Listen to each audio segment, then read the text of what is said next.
The concept is pretty straightforward.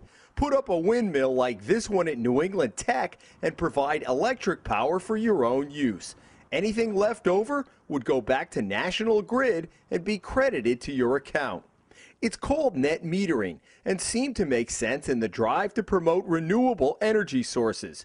But 2 years ago, the legislature tweaked the law and inadvertently opened up a huge loophole. People are gaming the system, using it for something it was never otherwise intended for. North Kingstown Representative Larry Earhart sits on a special House committee to study alternative energy.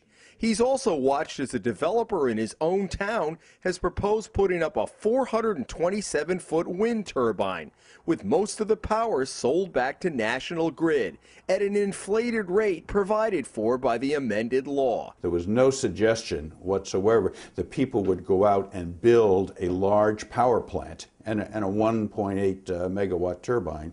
427 feet high is a large power plant. This turbine, built by the town of Portsmouth, has become the center of a debate and an investigation by the Public Utilities Commission about net metering.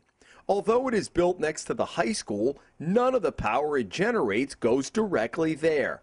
Instead, 100% is sold to National Grid at the retail rate rather than the wholesale rate, about 1.5 times higher. My knee-jerk reaction was wind power is a great idea. It's clean. It'll help, reduce our dependence on fossil fuels. And when I started finding out that wasn't the case, I said, wait a minute, people aren't being straight about this. Ben Riggs is a semi-retired manufacturing executive who lives in Newport. Last fall, he wrote the PUC questioning Portsmouth's arrangement with National Grid, which did not require PUC approval.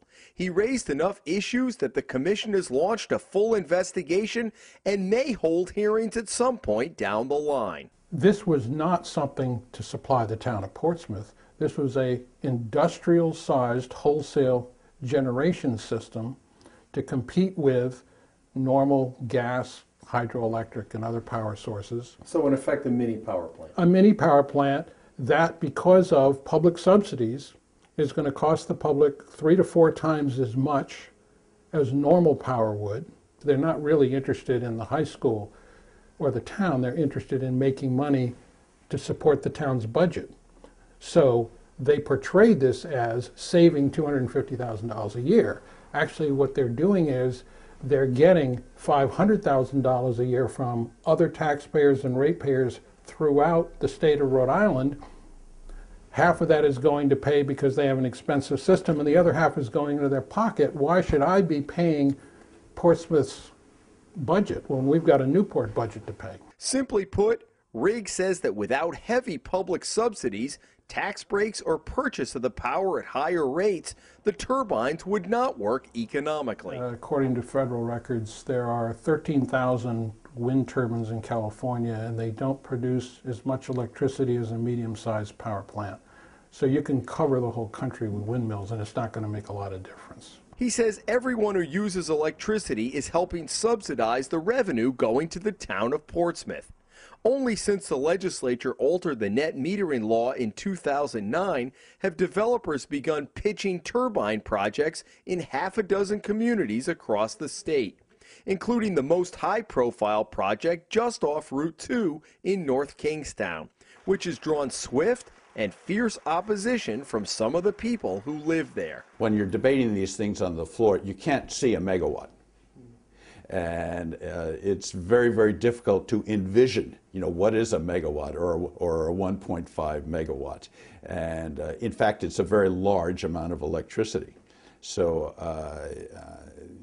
being intangible like that, I don't think people had an appreciation for the size of the thing. When the amendments were passed 2 years ago to expand the size of facility that could fall under the net metering law, there was absolutely no suggestion whatsoever given either in the Environment and Natural Resources Committee where I sit or on the floor of the House that this kind of a facility that would be built primarily to sell its power rather than for use on premises by the property owner.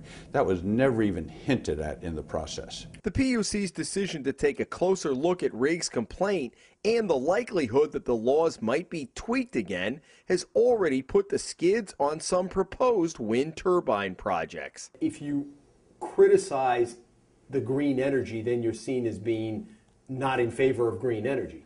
That's a very serious problem, unfortunately, because there are zealots on both ends of the spectrum on this, and people become extremely emotional about it. I'm sorry to say, and one of my great points is that, and I do not disagree at all, we have to do things about carbon emissions.